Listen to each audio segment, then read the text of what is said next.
Non intendiamo barattare per il quieto vivere politicante 130 anni di storia che hanno raccontato sempre così il mondo.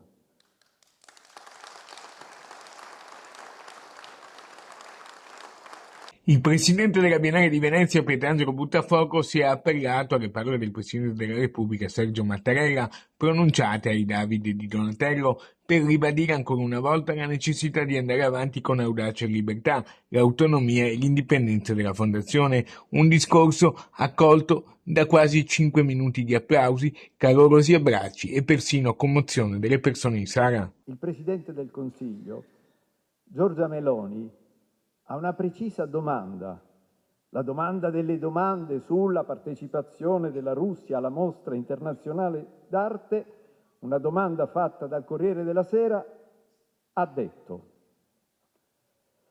la Fondazione La Biennale di Venezia è autonoma.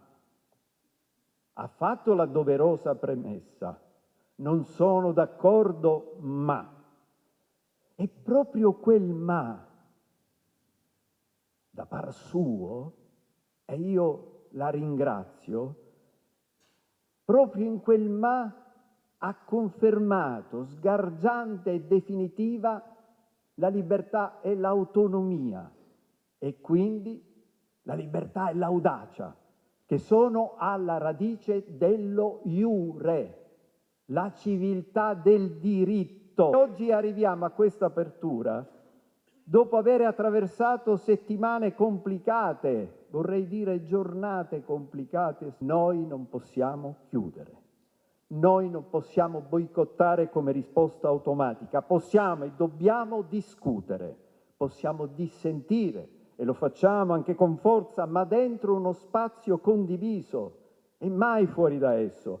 E alle istituzioni chiediamo dialogo, non documenti che circolano sotto banco.